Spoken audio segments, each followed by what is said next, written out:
बच्चों, good evening. Let's start with the interesting chapter and the biggest chapter of your syllabus.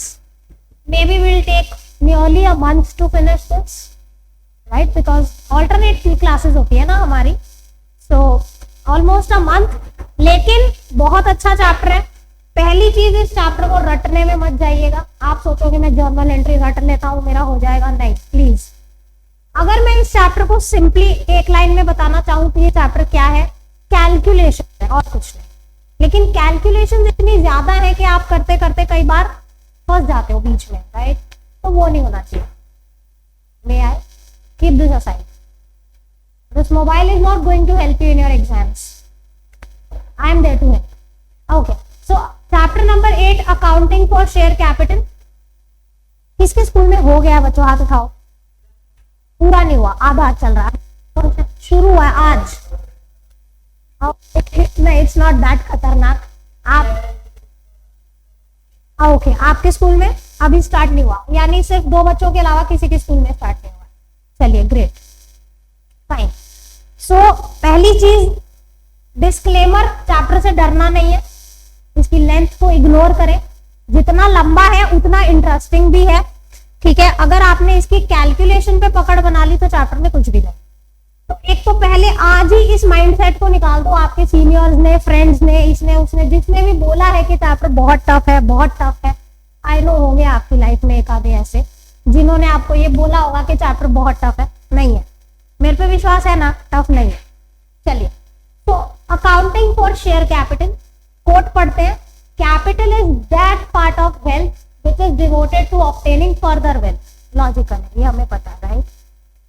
Okay okay बच्चों, आपने 11th में बस अब बातें नहीं, 11th में फॉर्म्स ऑफ बिजनेस ऑर्गेनाइजेशन एक चैप्टर था, पढ़ा था बीएसटी में, जिसमें एक फॉर्म कंपनी भी होता है.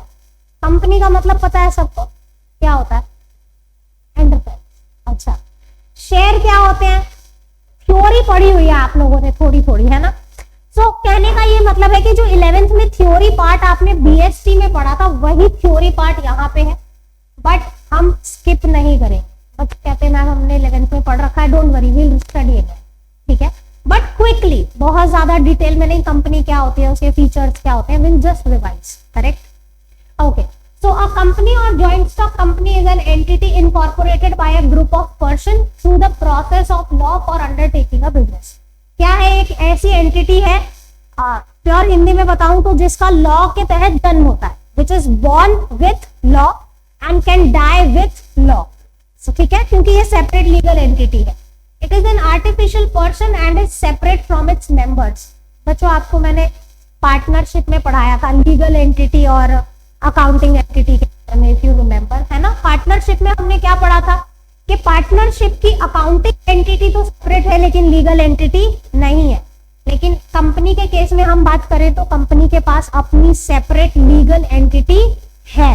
मतलब ओनर और वो बिजनेस कानून की नजरों में क्या है? अलग अलग है. What's that? Okay, so it normally has a share capital which is divided into units called shares. Shares क्या होते हैं? कंपनी का जो टोटल कैपिटल होता है, that is divided into small small parts and each small part is called share. ठीक है जी? जैसे मान लेते हैं ये टोटल कैपिटल है, तो ये छोटे छोटे हिस्सों में बटा होता है कंपनी का जो कैपिटल होता है, और ये हर एक छोटा हिस्सा क्या कहलाता है? शेयर. सिंपल है, रीड करो. It normally has a share capital which is divided into units that are called shares, the owner of which are known as members or shareholders. In shares को जो खरीदता है वो क्या, कौन हो जाता है? Shareholders. And shareholder owner होता है कंपनी का. देखिए, अगर मान लीजिए आप किसी कंपनी में टोटल 10,000 शेयर है, आपने उसके 100 शेयर खरीद लिए,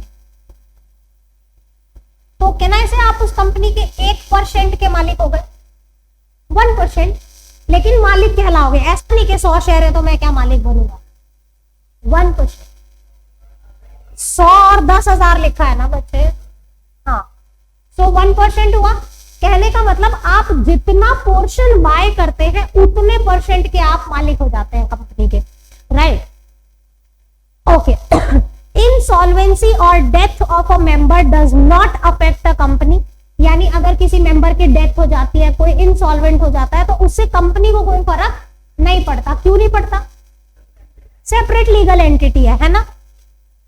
So insolvency or death of a member does not affect company, that is company will continue even after the members become insolvent। और अब आप सोचो अगर रिलायंस कंपनी के आपके पास 1000 शेयर है, ठीक है, किसी मिस्टर एक्स के पास 1000 शेयर है, वो चल बसा, रिलायंस को कोई फर्क पड़ा?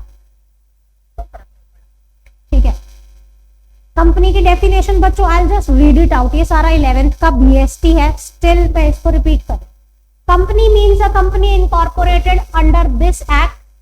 दिस एक्ट का मतलब क्या है? कंपनीज एक्ट 2013 और मे बी कंपनीज एक्ट 1956। अब ये दो क्यों है? कोई प्रॉब्लम है? कोई डाउट है? कंपनीज एक्ट जो नया आया वो 2013 में आया, पहले 1956 में कंपनीज एक्ट बना था। सो ऐसा नहीं है कि 2013 आने के बाद पिछली जितनी कंपनीज थी वो सारी इनवैलिड हो गई, वॉइड हो गई, नहीं। यानी अगर आप 1956 वाले एक्ट में भी रजिस्टर्ड हैं तो भी दैट्स वायबल, और अगर आप अभी 2013 के बाद फॉर्म हुए हैं, नए एक्ट में रजिस्टर्ड है, तो भी चलेगा। अ company is a artificial person, I repeat, it's an artificial person created by law having a separate entity with perpetual succession and commons। perpetual succession word का क्या मतलब है? Which is not affected by death, insolvency or lunacy of any member। समझ में आ रहा है कि किसी मेंबर के होने ना होने से इसके अस्तित्व पे कोई फर्क नहीं पड़ता। ये 100 साल, 200 साल, हजारों साल भी चल सकती है, राइट। इसीलिए परपेचुअल सक्सेशन बोला है। मान लो आज मिस्टर दुग्गल कोई कंपनी शुरू कर लेते हैं, दिख रहा है इनके हालात देख के करेंगे कुछ बड़ा ही।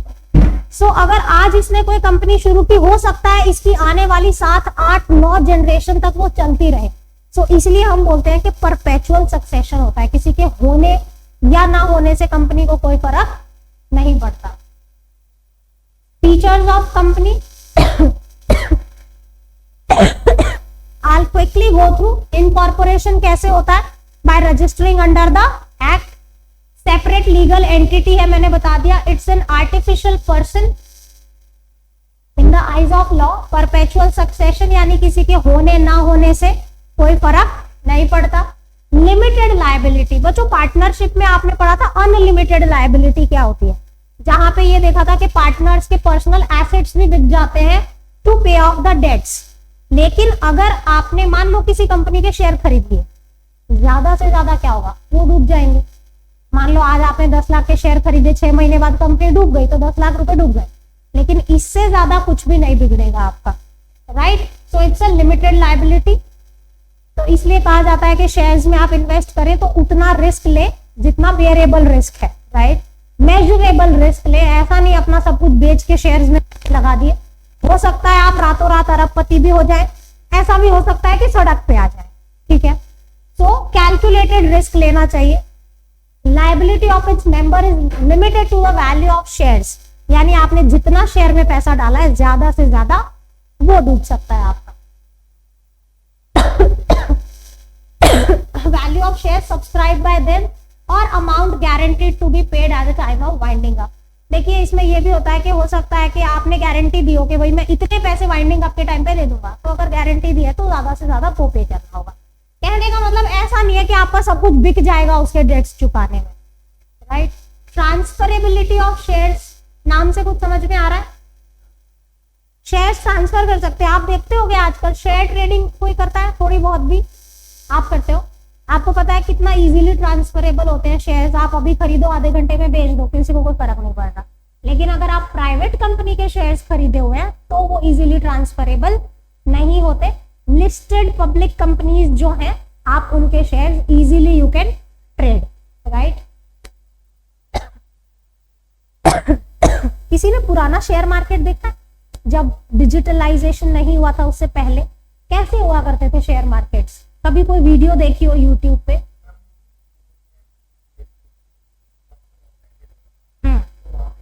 कैसे होता था एज इन अब?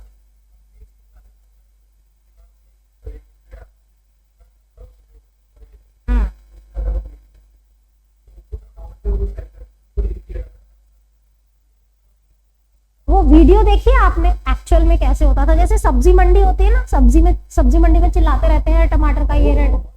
हाँ नहीं, उसी की मैं पहले एकदम इनिशियल बात कर रही हूँ। तो that time initially they used to shout कि ये शेयर है इतने का बिक रहा है, जैसे सब्जी मंडी में चिल्लाते हैं। तो that's how it used to happen. और इतनी भीड़, इतना कभी देखना आप वीडियो देखना यूट्यूब पे, आप देखा है ना। सो अभी तो क्या है, on a click you can buy, on a click you can sell. Will do one thing, मैं आपको किसी दिन प्रैक्टिकली अपना डीमैट अकाउंट खोल के दिखाऊंगी। हम थोड़े बहुत शेयर बाय सेल करके देखेंगे कि कैसे होता है प्रैक्टिकली, ठीक है। तो I have my demat in HDFC, तो वो हम देखेंगे किसी दिन। फिलहाल इस पे वापस आते हैं। Okay, so management and ownership, ये बहुत इंपॉर्टेंट पॉइंट है कि कंपनी में जो मैनेजमेंट होती है और ओनरशिप होती है, that is in separate hands. देखिए, आप मान लीजिए अगर आप रिलायंस के 100 शेयर खरीद लेते हैं, ठीक है। अब आप बोलेंगे मैं तो मालिक बन गया, मैंने तो शेयर खरीद लिया, कंपनी के डिसीजन मैं लूंगा। ऐसा होता है क्या? कोई ना पूछ रहा आपको, राइट। सो कहने का मतलब, though you are the owner but management is limited, is in limited hands. जो बोर्ड ऑफ डायरेक्टर्स है वो बैठ के सारा मैनेज कर रहे हैं। Yes, correct. So a company is not managed by all the members but the elected representatives who are called directors. So it is called management and ownership is in different hands. Common seal क्या होता है?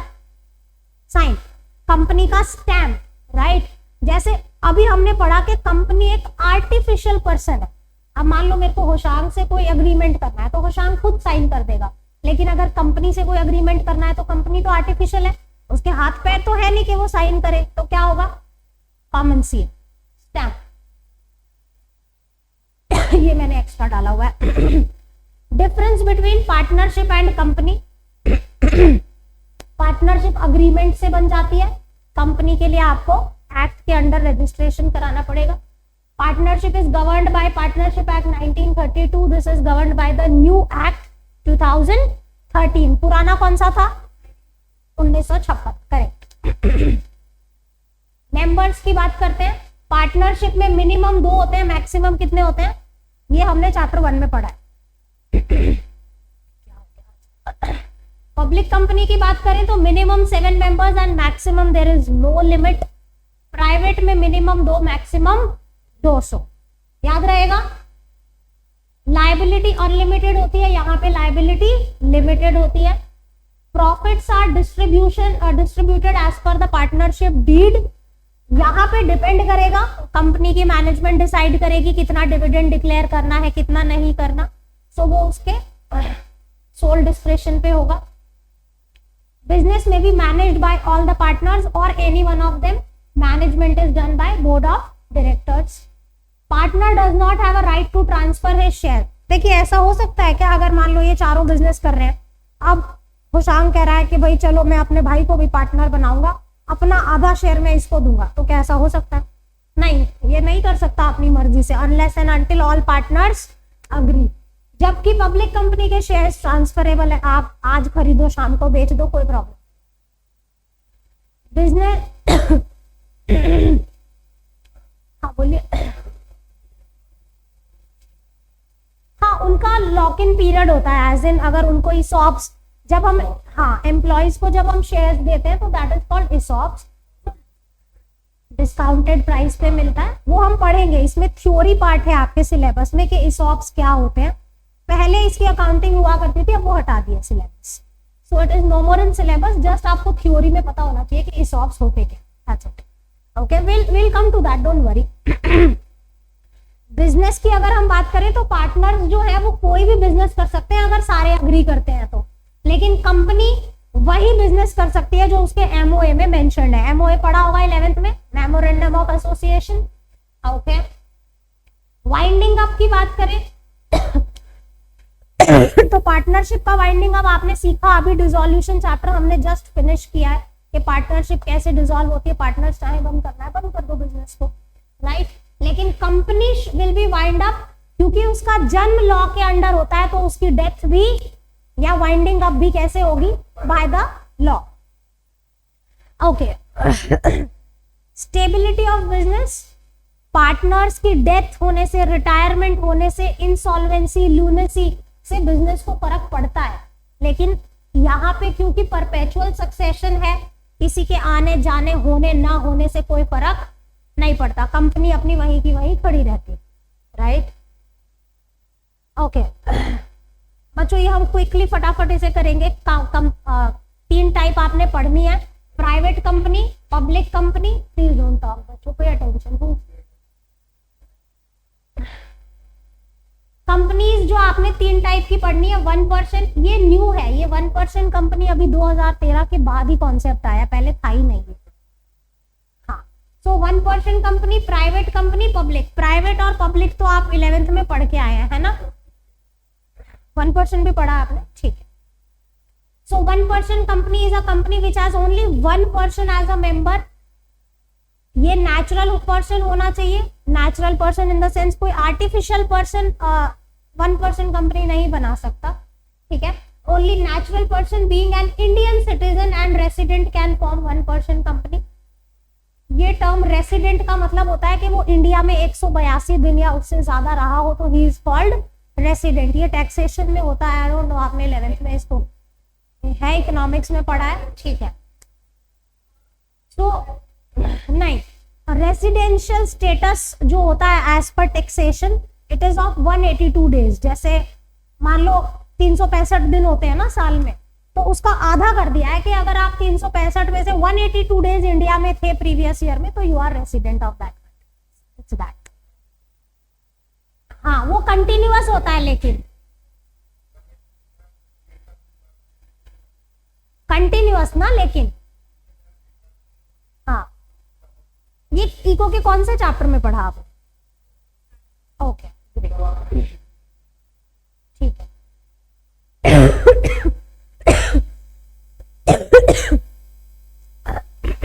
ये line important है।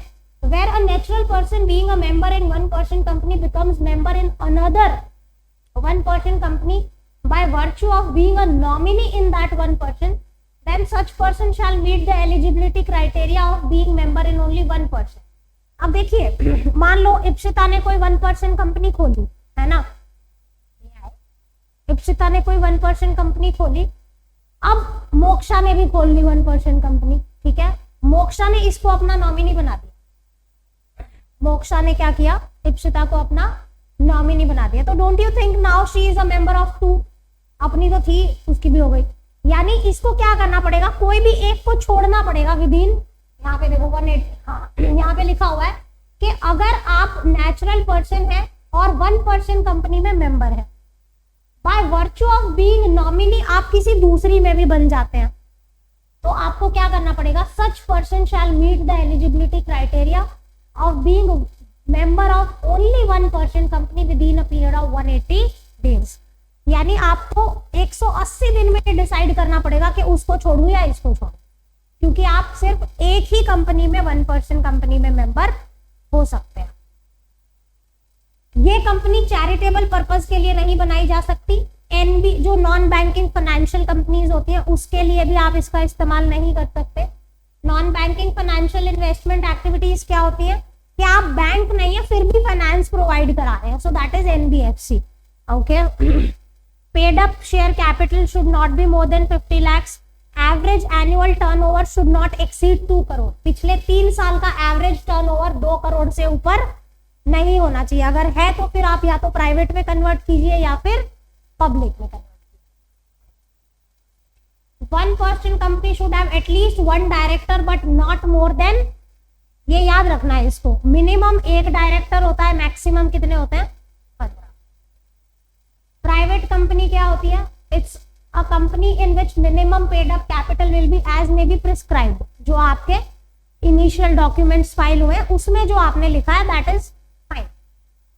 आप इसके shares को easily transfer नहीं कर सकते। प्राइवेट कंपनीज क्या होती है? जो लिस्टेड नहीं होती है, राइट, तो आप फ्रीली ट्रांसफर नहीं कर सकते। मिनिमम 2 मेंबर, मैक्सिमम 200, उसमें सिर्फ एक ही होता है। 1% में कितना होते हैं? एक ही होता है। Where shares jointly held by 2 or more persons, they shall be treated as a single member. Okay. There is a prohibition on any invitation to public. आप किसी भी पब्लिक को इनवाइट नहीं कर सकते कि आओ और भैया इन्वेस्टमेंट करो। ऐसा कौन कर सकता है? पब्लिक कंपनीज कर सकती है। The name of private company will end with the word private limited. जैसे मान लो मिस बजाज को अगर कोई कंपनी खोलनी है तो एक प्राइवेट कंपनी, तो इस कंपनी का नाम क्या होगा, बजाज प्राइवेट लिमिटेड, यानी नाम के पीछे प्राइवेट लिमिटेड वर्ड होना चाहिए। अब private company should have at least 2 not more than 15। वहां कितने थे, 1 और 15 था, यहाँ कितने हैं, 2 और 15। Public company is a company which is not private. वाह, बड़ा अच्छा बताया, धन्यवाद। कह रहे हैं कि जो प्राइवेट कंपनी नहीं है वो क्या है, पब्लिक कंपनी है। As a minimum paid up share capital that is prescribed is a private, अच्छा ये लाइन इंपॉर्टेंट है, ध्यान से पढ़ना, is a private company being subsidiary of a company which is not private. अब ये जैसे मान लो एक कंपनी है, मैं एग्जाम्पल ए लिमिटेड, ये पब्लिक कंपनी है, ठीक है, मैंने लिमिटेड वर्ड लिखा है, देखो प्राइवेट लिमिटेड नहीं लिखा है ना। और यहाँ पे एक बी प्राइवेट लिमिटेड है, क्या है, और इस कंपनी के आधे से ज्यादा, मान लो 54% शेयर इसके पास है। एक पब्लिक कंपनी के पास इस प्राइवेट कंपनी की होल्डिंग है मोर देन 50%, तो ये कंपनी भी पब्लिक कंपनी कहलाएगी। आपको समझ में आ गया। वैसे ये प्राइवेट कंपनी है, लेकिन क्योंकि ये एक पब्लिक की सब्सिडरी है, क्या है, सब्सिडरी, तो इसलिए ये भी पब्लिक। दोबारा पढ़ो, is a private company being subsidiary of a company which is not private, यानी ओरिजिनली आप प्राइवेट हैं, लेकिन आप किसी पब्लिक कंपनी की अगर सब्सिडरी है तो आप भी क्या हो जाएंगी, पब्लिक। सिंपल है। सब्सिडरी कंपनी कब बन जाती है, जब आप उसके 50% से ऊपर के शेयर्स ले लेते हो तो वो आपकी सब्सिडरी हो जाती है, क्योंकि डिसीजन मेकिंग आपके हाथ में आ गई। Correct. A public company must have at least 7 members. There is no restriction on maximum number of members. The name of public company will end with the word. A public company can raise its capital by issuing shares to public. Minimum director 3 और maximum 15। अब इस table को बनाओ। 1% company में कितना था, 1 और 15, private में, पब्लिक में, याद रहेगा, सिंपल है, राइट। ओके। अब कंपनी प्राइवेट और पब्लिक में भी लिमिटेड, अनलिमिटेड और limited by guarantee. Limited liability क्या होती है, जहां पे सिर्फ शेयर कैपिटल तक की ही आपकी लायबिलिटी है, ज्यादा से ज्यादा वो डूबेगा, उससे ज्यादा कुछ नहीं। Unlimited liability companies rarely found in India, जहां पे आपकी लायबिलिटी अनलिमिटेड होगी, घर बार भी, प्राइवेट एसेट्स भी लायबल है, but not found in India. Company limited by guarantee, यानी अगर आपने कोई गारंटी दी है ड्यूरिंग इनकॉर्पोरेशन के भाई इतने पैसे मैं बेयर करूंगा बाइंडिंग का, तो फिर आपको उतने पैसे देने पड़े। सिंपल है। Got this point. Okay, this I already explain. बच्चों ये 3 कंपनी का डिफरेंस है जो अभी हमने पढ़ी। नंबर ऑफ मेंबर 1 होता है, 2 और 200, 7 और नो लिमिट, याद रहेगा। 1% में कितने मेंबर होते हैं, 1। प्राइवेट में मिनिमम 2 होते हैं, मैक्सिमम 200। यहाँ पे मिनिमम 7 और मैक्सिमम की कोई लिमिट नहीं है। ट्रांसफर ऑफ शेयर एप्लीकेबल ही नहीं है क्योंकि एक ही मेंबर है। प्राइवेट कंपनी में रिस्ट्रिक्टेड होता है, पब्लिक कंपनी इजीली ट्रांसफरेबल है। 1% कंपनी में प्रोस्पेक्टस वर्ड क्या याद है किसी को, 11th में पढ़ा हुआ। It's an advertisement which you do for inviting public to invest. तो ये दोनों तो कर ही नहीं सकते, तो सवाल ही नहीं उठता। पब्लिक कंपनी मार्केट में ये इशू कर सकती है कि भैया आओ और इन्वेस्टमेंट करो। Shares can not be offered to public, can not be offered to public, can be offered. Articles की अगर हम बात करें, special articles are necessary, special articles are necessary. Table F, यानी अगर आप अपना बनाते हैं well and good, otherwise go for table F जो कंपनीज एक्ट में दिया हुआ है। ये मैंने अभी बताया। नंबर ऑफ डायरेक्टर्स 1, 2, 3, 15, 15, 15, याद रहेगा। ओके।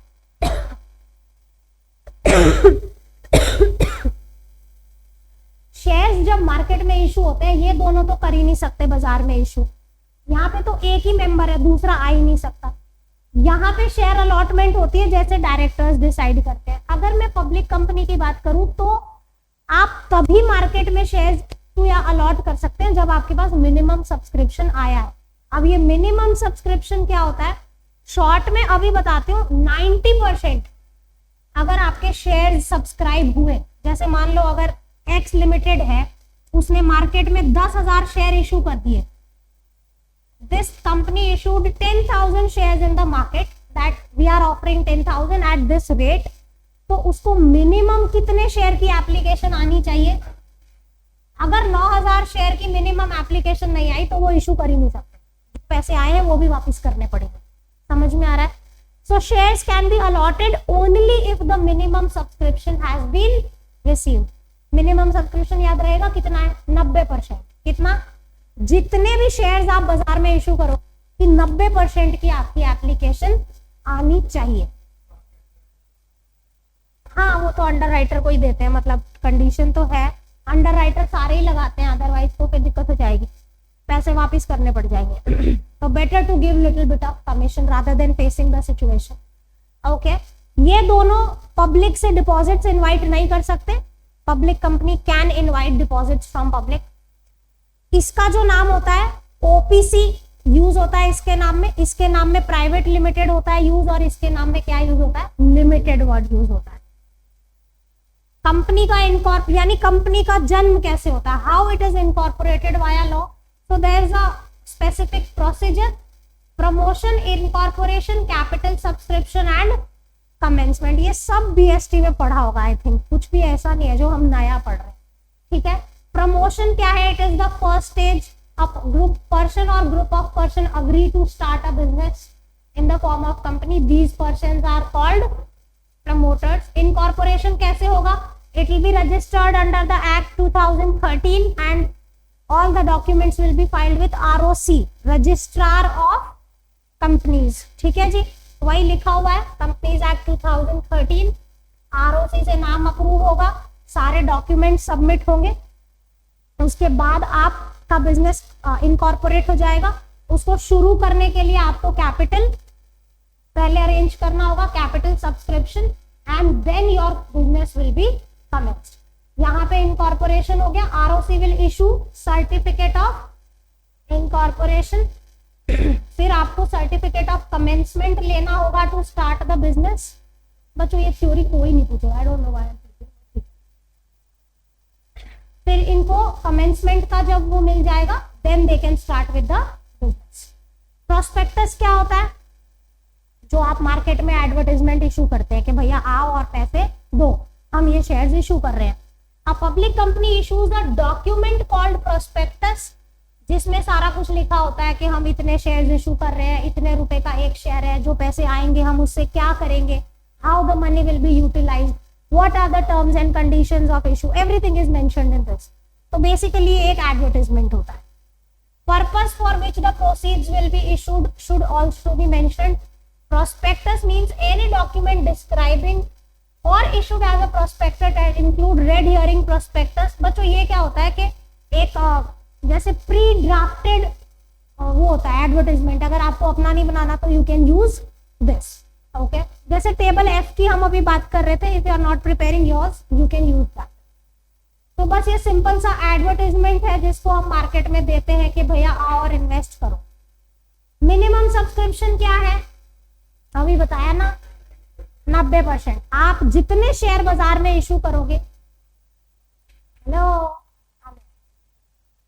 जितने भी शेयर्स आप मार्केट में इशू करोगे आपको 90% की एप्लीकेशन आनी चाहिए। अगर वो नहीं आई तो क्या होगा? जैसे मान लो आपने बाजार में 10,000 शेयर इशू कर दिए और एप्लीकेशन सिर्फ 8,000 की आई, कितनी आई? 80%। तो अब ये जो 80% एप्लीकेशन के पैसे आ गए वो भी लौटाने पड़ेंगे, 15 दिन के अंदर आपको ये वापस करने पड़ेंगे। आप शेयर्स अलॉट ही नहीं कर सकते। समझ में आया आपको? ये कुछ इस तरीके का है। मान लो मेरे पास अगर 100 बच्चों की सीट है तो 90 फुल होनी चाहिए, अदरवाइज पढ़ाऊंगी नहीं। इस टाइप का केस है, याद रहेगा। अब अगर 90 नहीं हुई तो जितने आए उनको भी भगा दो, भैया जाओ। सेम केस है एक्चुअल में। तो जितने भी शेयर्स आप इश्यू करोगे you should receive minimum subscription of 90%, otherwise the money will be refunded with in. पर देखिए जनरली कंपनीज क्या करती है, इस सिचुएशन को आने ही नहीं देती। वो क्या करती है इसको अवॉइड करने के लिए? अंडर राइटर्स को अपॉइंट करती है। अंडर राइटर कौन होता है? वो ये गारंटी लेता है कि हम तुम्हारे शेयर्स बिकवाएंगे, अगर नहीं बिकवा पाए तो हम खुद खरीदेंगे। समझ में आ रहा है? तो कंपनी तो इस सिचुएशन से बाहर निकल गई कि 90% आया कि नहीं, और कोई नहीं लेगा तो ये अंडर राइटर लेगा, या तो वो खुद बिकवाएगा या तो खरीदेगा। लेकिन क्या वो फ्री में काम करता है? वो अंडर राइटिंग कमीशन लेता है। क्या लेता है? अभी हम आगे देखेंगे। अंडर राइटिंग कमीशन लेता है, बट मैंने बता दिया अभी। प्रिलिमिनरी एक्सपेंसेस क्या होते हैं? जो बिजनेस शुरू होने से पहले खर्चा हो जाता है, वो क्या होता है? Preliminary expenses. So preliminary expenses are incurred for incorporating the company, such as ROC के expenses, legal expenses, कोई lawyer hire करोगे, documents बनवाओगे, ये सब काम में जो पैसे लग जाते हैं उसे क्या कहते हैं? And this can be written off. Sorry, this incorporation expenses हम किससे write off कर सकते हैं? Security premium reserve. Security premium reserve क्या होता है? अब yes, जिससे हमें करेक्ट, जब भी आप मार्केट में सिक्योरिटी उसकी एक्चुअल वैल्यू से ज्यादा में इशू करते हैं, जैसे मान लीजिए आपने बाजार में 10 रुपए का शेयर 12 रुपए में इशू कर दिया, तो ये 2 रुपए क्या हो गया? सिक्योरिटी का प्रीमियम हो गया। तो अगर आपने ऐसा कोई पैसा रिसीव किया हुआ है, आपके बिजनेस में है, तो इसके अगेंस्ट आप इस खर्चे को राइट ऑफ कर सकते हैं।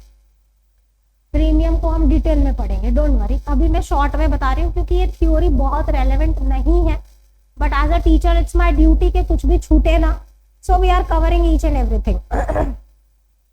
ओके, सो यहां से थोड़ा सा आपका रेलेवेंट चीजें स्टार्ट होती है। First thing we must know before studying accounting for share capital is what is share. होता क्या है? मैंने आपको अभी बताया, कंपनी की पूरी कैपिटल छोटे छोटे हिस्सों में बटी होती है और हर छोटे हिस्से को क्या कहते हैं? Share. So the total capital of company is divided into small denominations which is called share. Simple है? कोई दिक्कत? बच्चों ये नोट्स आपको मिल जाएंगे, don't worry. For example, if the total capital of company is 10 lakh divided into 1 lakh units of 10 each unit of rupees 10 will be called share. और ये 10 रुपए जो है इसकी फेस वैल्यू कहलाएगी। क्या है? फेस वैल्यू, नॉमिनल वैल्यू भी कह सकते हैं। Thus in the above case company has 1 lakh shares of rupees 10 each. Share होता क्या है? शेयर एक सर्टिफिकेट होता है जो आपको ये बताता है कि हाँ जी आपने मेरी कंपनी के इतने शेयर्स खरीद रखे हैं and now you are the owner for this much percentage. Simple है। देखो पहले ना शेयर्स ऐसे फिजिकल फॉर्म में हुआ करते थे, जैसे सर्टिफिकेट के तरीके से इशू होते थे, जैसे मैंने आपको बताया ना सब्जी मंडी के तरीके से शेयर्स बिकते थे पहले। So that was a very lengthy process.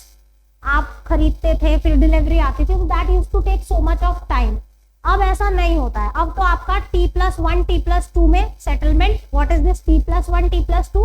Transaction date plus 1 day 2 day में आपका सारा काम खत्म हो जाता है। अगर आपने खरीदे हैं तो शेयर्स आ जाते हैं, बेचे हैं तो पैसा आ जाता है। सिंपल। सो पहले इस टाइप के फिजिकल सर्टिफिकेट्स हुआ करते थे which is no more in existence, क्योंकि अब आज की डेट में शेयर्स पूरे डिजिटलाइज हो चुके हैं। ऑफलाइन कहीं भी फिजिकल ट्रेड नहीं होता है, right. Each and every share is now in dematerialised form. जैसे मैंने आपको अभी बताया कि मेरा HDFC में डीमैट अकाउंट है ना, what I said demat, dematerialised form में शेयर्स आपके हो गए हैं। So share is a certificate which certifies that so and so person is the owner in the concerned company for so portion of shares held by him or her. Nowadays, due to technology advancement, physical share certificates are not issued by company and they are done in demat form. Physical certificates खत्म हो गए। Shares can be bought and sold online without any physical paperwork through demat. जैसे आप Amazon पे कपड़े खरीदते हैं ना, शॉपिंग करते हैं Amazon पे, उतना ही आसान है आज की डेट में शेयर्स खरीदना, राइट। तो इन शेयर्स का नेचर क्या होता है? Movable property, transferable property, can be bought, can be sold, can be hypothecated. Hypothecated का क्या मतलब होता है? गिरवी रखना, आप इन्हें गिरवी भी रख सकते हैं, मॉर्टगेज कर सकते हैं। And can be bequeathed. Bequeathed का मतलब अपनी विल के तहत किसी और को पास ऑन करके चले जाना। मान लो मेरे पास अगर किसी कंपनी के 10,000 शेयर थे, मैंने अपनी विल में लिख दिया कि मेरे जाने के बाद ये सारे शेयर अविका को दे देना, तो this is called bequeathed, right? Okay, so bequeathed का मतलब भी है लीव और give by will after someone's death. चलिए, types of shares, preference shares होते हैं और इक्विटी शेयर्स होते हैं। प्रेफरेंस नाम से ही समझ आ रहा है कि इनको प्रेफरेंस मिलता है ओवर इक्विटी। क्या चीज में प्रेफरेंस मिलता है? डिविडेंड्स में। और दो चीजों का प्रेफरेंस होता है ओवर इक्विटी। क्या? एक तो डिविडेंड और यस, इनकी कैपिटल पहले लौटाई जाती है, इक्विटी की बाद में लौटाई जाती है। आपने तो कुछ आरओसी से रिलेटेड, आरओसी कुछ बोला है इसमें? तो आरओसी तो हम रजिस्ट्रार ऑफ कंपनी समझते हैं, जितनी हमें आता है। अब रिटर्न ऑफ कैपिटल आप जबरदस्ती बना रहे हो तो ओके, तो return on capital is nothing but dividend. You said dividend and return on capital. भावनाओं को समझे। रिटर्न ऑफ कैपिटल नहीं, आरओसी का मतलब रजिस्ट्रार ऑफ कंपनी होता है। ओके, तो टाइप्स ऑफ शेयर प्रेफरेंस होते हैं, इक्विटी होते हैं। Preference shares are those which have following two rights: right to receive dividend at a fixed rate before dividend paid to equity and right to the return of capital before equity shares at the time of winding। ये दो preference आपके पास है। यानी अगर हम dividend बांट रहे हैं तो आगे कौन खड़ा है? प्रेफरेंस शेयर है, उसके पीछे इक्विटी शेयर होल्डर्स है। और अगर आप कैपिटल वापस लौटा रहे हैं तो भी उस लाइन में आगे कौन खड़ा है? Preference share holders. तो फिर हम इक्विटी क्यों ना ले, हम प्रेफरेंस ही में आगे खड़े हैं लाइन में। Why anybody will buy equity then? Equity के फायदे क्या है? करेक्ट, प्रेफरेंस पे फिक्स रेट ऑफ डिविडेंड होता है, और इक्विटी देखो आप, higher risk higher returns. Great. In addition to the above, preference shares may carry some more rights such as right to participate in excess profits when a specified dividend has been paid on equity or right to receive premium at the time of redemption। ये कह रहे हैं कि इन दो rights के साथ साथ और दो राइट्स भी होते हैं इनके पास। पहला कि जब उनकी कैपिटल लौटाई जाए तो उनको प्रीमियम दिया जाए, अगर आपने पहले से कमिट किया था तो। जैसे मान लो 100 रुपए की कैपिटल ली, आपने बोला 10 लौटाएंगे, तो 10 रुपए क्या हो गया? Premium, redemption premium. या फिर excess profits when a specified dividend has been paid. जैसे मान लो किसी ईयर बहुत हैवी प्रॉफिट्स है, आपने प्रेफरेंस को डिविडेंड दे दिया, इक्विटी को भी दे दिया, उसके बाद भी बहुत प्रॉफिट्स हैं, तो they can demand more dividends in the left over profits only if they were participating preference shares. यानी टर्म्स पे डिपेंड करेगा कि आपने किन टर्म्स पे उसको इशू किया है। आगे हम पढ़ेंगे कि वो क्या होते हैं, कितने टाइप के प्रेफरेंस शेयर्स होते हैं। चलिए मैं इसको शॉर्ट में बताती हूँ, पूरा थ्योरी नहीं पढ़ेंगे। कन्वर्टेबल शेयर्स क्या होते हैं? कन्वर्टेबल शेयर्स वो होते हैं जो एक वक्त के बाद इक्विटी में कन्वर्ट हो जाते हैं।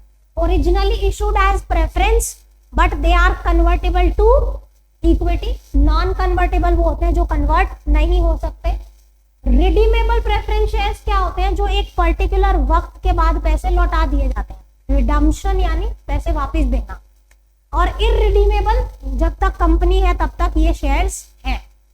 क्यूमुलेटिव एंड नॉन क्यूमुलेटिव, किसी को पता है ये क्या है? करेक्ट। देखिए आपको ये पता है, डिविडेंड एप्रोप्रिएशन ऑफ प्रॉफिट है। एप्रोप्रिएशन ऑफ प्रॉफिट मतलब जिस साल प्रॉफिट होगा कंपनी डिविडेंड देगी, नहीं होगा तो नहीं देगी। तो जैसे मान लेते हैं अगर 2022-23 में कंपनी को प्रॉफिट नहीं हुआ है ना, तो कंपनी ने डिविडेंड डिक्लेयर नहीं किया, अच्छे प्रॉफिट्स नहीं थे, डिविडेंड डिक्लेयर नहीं किया। सो अगले साल 23-24 में अच्छे प्रॉफिट्स थे। सो अब देखिए जो क्यूमुलेटिव प्रेफरेंस शेयर होगा ना, उसका पिछले साल का डिविडेंड भी यहाँ आगे इकट्ठा करके पे किया जाएगा। और नॉन क्यूमुलेटिव में क्या होगा, रात गई बात गई, भूल जाओ पिछले साल, तुम्हें इस साल का डिविडेंड देंगे, पिछले साल के डिविडेंड की कोई बात नहीं होगी। क्यूमुलेटिव में क्या होता है, आपका पिछला डिविडेंड एक्यूमुलेट होता जाता है, नॉन क्यूमुलेटिव में ऐसा नहीं होता, जिस साल प्रॉफिट है पकड़ो, अदरवाइज भूल जाओ, simple. Participating and non participating मैंने अभी बताया कि अगर आप एक्सेस प्रॉफिट्स में हिस्सा मांग सकते हो तो वो पार्टिसिपेटिंग है, नहीं मांग सकते तो नॉन पार्टिसिपेटिंग। सिंपल है, ये वही वन लाइनर वही लिखा है जो मैंने आपको समझाया।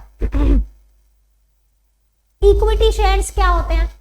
Equity shares are those which are not preference, most issued class of shares है, they carry maximum risk and maximum reward. जितना रिस्क लोगे उतने रिटर्न के चांसेस बढ़ जाएंगे। रिस्क क्या है? Value of shares if business incur loss, और रिवॉर्ड क्या है? Higher dividend and appreciation in the market. मैंने आपको चैप्टर शुरू करते ही बताया था कि ऐसा भी हो सकता है आप अरबपति बन जाए, ऐसा भी हो सकता है आप सड़क पे आ जाए, ठीक है। तो इसलिए सोच समझ के इन्वेस्टमेंट करना चाहिए। I am not saying share investment is bad, but the only thing जो आपको टेक केयर करना है कि कैलकुलेटेड रिस्क लो। ऐसा नहीं कि अपनी सारी पूरी जिंदगी की सेविंग जाके शेयर कैपिटल में हो। रिस्क क्या है कि आपका शेयर में जो पैसा लगाया वो जा सकता है। रिवॉर्ड क्या है? Higher dividend and appreciation in the market value. Dividend paid after dividend is paid to preference, obvious सी बात है, पहले उनको डिविडेंड मिलेगा फिर इनको मिलेगा। Capital return after return to preference, again they have a preference. Preference equity का डिफरेंस जल्दी से देखो। प्रेफरेंस को डिविडेंड हम पहले देंगे, इसको बाद में देंगे। इनका डिविडेंड फिक्स होता है, इनका फिक्स नहीं होता, डिपेंड करता है कि कैसा प्रॉफिट है उस साल। Cumulative preference shares have right to demand arrears of profit. Equity पे कभी भी ऐसा नहीं होता। ये कन्वर्ट किए जा सकते हैं इक्विटी में। इक्विटी को क्या चीज में कन्वर्ट करोगे? कन्वर्टेबल नहीं है। Preference shares are redeemed on due date. Company में बाय बैक, देखिए जनरली जो इक्विटी शेयर्स होते हैं वो आपने लाइफ टाइम में इशू कर दिए है ना, लेकिन कंपनी चाहे तो बाय बैक कर सकती है, यानी अपने ही शेयर्स को वो वापस खरीद सकती है अगर वो कंट्रोल वापस चाहती है, right. Okay, voting rights special circumstances में ही होते हैं, अदरवाइज प्रेफरेंस शेयर्स के पास नहीं होते। इक्विटी के पास वोटिंग राइट्स हैं। जब वाइंडिंग अप होगी इनका पैसा पहले दिया जाएगा, इनको बाद में दिया जाएगा। इनको मैनेजमेंट में पार्टिसिपेशन का कोई राइट नहीं है और इनको है। बच्चों आपका थ्योरी पार्ट यहाँ पे खत्म होता है चैप्टर का, ठीक है। So we still have much time, so I will do one thing कि हम इस चार्ट को पढ़ लेते हैं, then will wind up today's class, ठीक है। यहाँ से आपका प्रैक्टिकल पार्ट शुरू होता है। बहुत ज्यादा बर्डन सब मेरे को नहीं करना है, बस ये कुछ टर्म्स है जिसको आप सीख लीजिए आज की क्लास में, ताकि आगे जब हम प्रैक्टिकल करें तो आपको इजी हो जाए, ठीक है। ये टर्म्स बहुत इंपॉर्टेंट है। अगर ये चार्ट आपको नहीं आता मतलब भूल जाओ कि आपको चैप्टर आता है, क्योंकि अगर इस चार्ट का हर एक टर्म आपको नहीं पता आप क्वेश्चन ही नहीं समझ पाओगे। आंसर तो फिर सॉल्व करोगे, आंसर की तो बारी बाद में आएगी, पहले क्वेश्चन समझ में आएगा जब, ठीक है। ओके, सो जिसके स्कूल में अभी कुछ बच्चों ने हाथ उठाया था कि हो गया है, तो let's see who can answer. Authorised capital का क्या मतलब होता है बताइए? करेक्ट, ये आपने 11th BST में पढ़ा था। मेमोरेंडम ऑफ एसोसिएशन में हम इसे लिखते हैं, कैपिटल क्लॉज, उसमें लिखा होता है कि हमारी कंपनी का मैक्सिमम जो कैपिटल हम बाजार में इशू करेंगे वो कितना होगा, ऑथराइज कैपिटल में जो अमाउंट लिखी है वो। सो अगर मुझे ऑथराइज कैपिटल को डिफाइन, बच्चों ये चार्ट मेरे साथ बनाओ। दो this notes will be provided but I request please note it down. हाथ से लिखी हुई चीज बहुत जल्दी याद रहती है। सो ऑथराइज्ड कैपिटल क्या होता है? Maximum capital a company can issue during it's life, during its life time. यानी अगर कंपनी 100 साल तक चली तो भी इससे ज्यादा कैपिटल वो इशू नहीं कर पाएगी जितना इस ऑथराइज्ड कैपिटल में लिख रखा होगा। सिंपल है। क्या होता है? Maximum capital that a company, इसके ब्रैकेट में लिख, इधर साथ में लिख, सिर्फ ऑथराइज मत लिख, छोटा सा लिख ले, मैक्सिमम कैपिटल लिख ले चाहे। Maximum capital a company can issue during its whole life. इतनी बात समझ में आ गई? कोई दिक्कत है? अब देखो मैंने इस ऑथराइज्ड के दो हिस्से कर रखे हैं ऐसे, तो ये ऑथराइज्ड से ही दो लाइंस बाहर आ रहे हैं, एक है इशूड कैपिटल और एक है अनइशूड। यानी जितना आप पब्लिक को ऑफर कर चुके हैं वो इशूड है, जो अभी आपके पास है आपने पब्लिक को ऑफर नहीं किया वो अनइशूड है, यानी आपने उसका इस्तेमाल ही नहीं किया अभी तक। मान लो आपको पैसों की जरूरत नहीं पड़ी है तो आप क्यों इशू करेंगे कैपिटल, राइट? तो आपने उसको यूटिलाइज ही नहीं किया है, लिमिट है आपके पास। जब कभी पैसों की जरूरत होगी तो मार्केट में इशू करेंगे, राइट? तो इशूड के लिए हम क्या लिखेंगे? Offered to public for subscription. हमने पब्लिक को ऑफर कर दिया है कि सब्सक्राइब करो। अनइशूड में क्या बोलेंगे? Not yet offered. ओके, इतनी बात समझ में आई? ऑथराइज्ड के दो हिस्से समझ में आए बच्चों, या कोई दिक्कत है? आगे चलो। अब देखो, not yet offered for subscription, not yet offered for subscription. देखो ऑथराइज्ड के मैंने दो हिस्से बनाए हुए थे, इशूड अनइशूड। अब इशूड के दो पार्ट है, सब्सक्राइब्ड एंड अनसब्सक्राइब्ड। मान लो आपने मार्केट में 10,000 शेयर इशू कर दिए, जरूरी तो नहीं है कि लोग आ जाएंगे लाओ मुझे दे दो मुझे दे दो, नहीं होता ना। मान लो आपने मार्केट में 10,000 इशू किए, सिर्फ 9500 की एप्लीकेशन आई, 500 अनसब्सक्राइब हो गए। आपने मार्केट में 10,000 शेयर इशू किए, 9500 की एप्लीकेशन आ गई पर 500 की एप्लीकेशन नहीं आई, तो जो एप्लीकेशन आ गई वो सब्सक्राइब्ड है और जो नहीं आई वो। अब इसको डिफाइन अगर मैं कहूं कि डिफाइन करो सब्सक्राइब्ड कैपिटल क्या है, आप क्या बोलोगे? It is a part of issued capital which is subscribed by public. क्या बोलोगे? It is a part of issued capital that is subscribed by public। यानी जनता की मेहरबानी हो गई तो वो सब्सक्राइब है, नहीं हुई तो अनसब्सक्राइब। सिंपल है बच्चों? ओके। इसके लिए क्या बोलोगे? It is a part of issued capital which is not subscribed by the public. That's how you will define. क्या खुशी हो रही है? पढ़ के खुशी हो रही है? नहीं, ऐसा तो नहीं लग रहा, इतना शरीफ तो ना है। चल आगे चलो, मैं पूछूंगी दीपक ये सारा खत्म होने के बाद, जितनी मुस्कुराहट आ रही है आपके चेहरे पे पढ़ के, समझ आ गया? सब्सक्राइब क्या है बच्चे, कैसे डिफाइन करोगे? इशूड कैपिटल, सब्सक्राइब कर लिए जनता ने, ठीक है।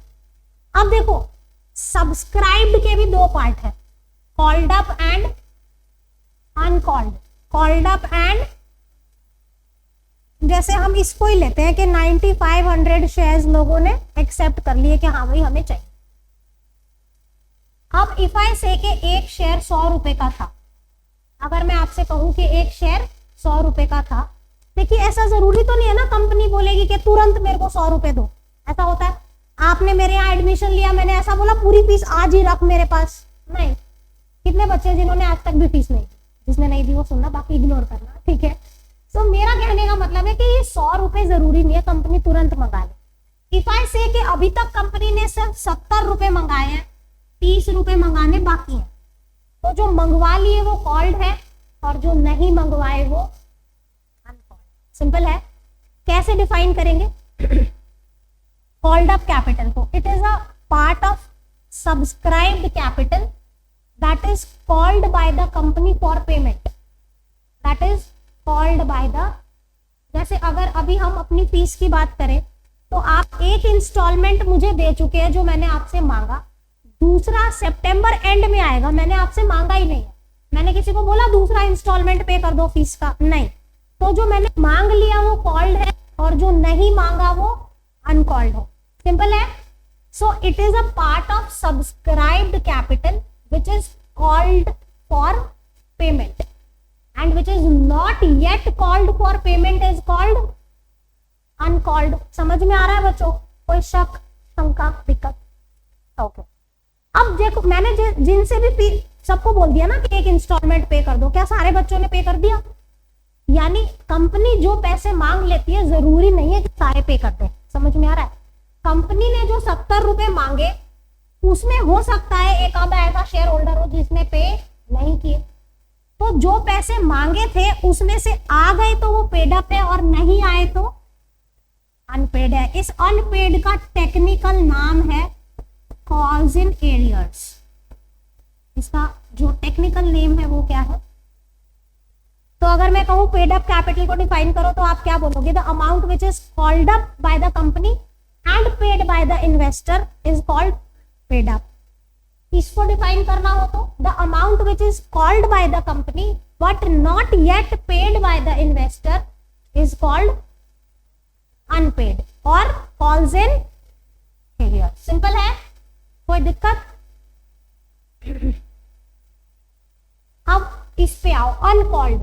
ये जो 30 रुपए मैंने अभी तक मांगे ही नहीं, 30 रुपए कंपनी ने अभी तक आपसे मांगे ही नहीं है, 70 रुपए मांगे थे, उसमें से जितने कंपनी को मिल गए पेड अप है, नहीं मिले तो अनपेड है। अब इन 30 रुपए पे आओ, 9500 शेयर्स पे 30 रुपए कंपनी ने अभी तक मंगवाए ही नहीं है। समझ में आ रहा है? सो जो नहीं मंगवाया वो क्या कहलाया? अनकॉल्ड।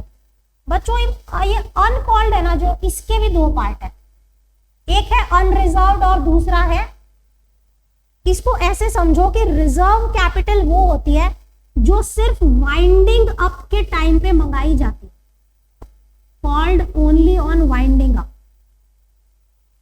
वाइंडिंग अप के टाइम पे, जैसे कंपनी ये कैपिटल क्यों रखती है? क्योंकि देखिए जब भी कोई कंपनी बंद होती है उसको लायबिलिटीज पे ऑफ करनी होती है, उसको पैसे की जरूरत होती है, तो कंपनी क्या करती है, कुछ पैसा वाइंडिंग अप के लिए बचा के रखती है कि जब तब जरूरत होगी ना तब बोलेंगे कि दे दो, अभी नहीं मांगेंगे हम किसी से। अच्छा, अगर मैं आपको इसको पर्सनल लाइफ से जोड़ के बताऊं, जैसे मान लो अभी आपका सेकंड इंस्टॉलमेंट फीस का बाकी है जो मैंने अभी तक मांगा ही नहीं आपसे, मैंने मांगा ही नहीं तो वो अनकॉल्ड हो गया, है ना। अब अगर मैं आपसे ये कह दूं कि जो भी आपकी फीस ड्यू है उसमें से आधी आप रिजल्ट आने के बाद दीजिएगा, तो ये क्या हो गया? रिजर्व। और अगर ऐसा कोई कंडीशन नहीं है तो मान के चलो अनरिजर्व्ड है, ऐसा कोई कंडीशन नहीं, ठीक है, सितंबर में पे कर देना। सो कहने का ये मतलब है कि अगर आपने इस अनकॉल्ड अमाउंट में से मान लो 10 रुपए ऐसे डिसाइड किया है कि वाइंडिंग अप पे मंगाएंगे, तो 20 रुपए क्या हो गया, और जो 10 रुपए है वो क्या हो गई? हाईली ऑफन आस्क्ड क्वेश्चन है कि रिजर्व कैपिटल क्या होता है और ये कैपिटल रिजर्व से कैसे डिफरेंट है। कोई बताना चाहेगा रिजर्व कैपिटल और कैपिटल रिजर्व में क्या डिफरेंस है? Often asked question. Reserve capital तो मैंने बता दी, it is a part of uncalled capital which will be called only at the time of winding up. Capital reserve क्या होता है? क्या ये दोनों एक ही है? नहीं, तो कैपिटल मिली नहीं होती तो वो तो ये रिजर्व कैपिटल वाला बोल रहे हो आप। कैपिटल रिजर्व्स क्या होते हैं? कह रहा है जो बंदा ज्यादा कैपिटल दे दे उसका रिजर्व बना दो। ओ सिली आंसर। तो कैपिटल रिजर्व जो आप कैपिटल प्रॉफिट्स क्रिएट करते हो।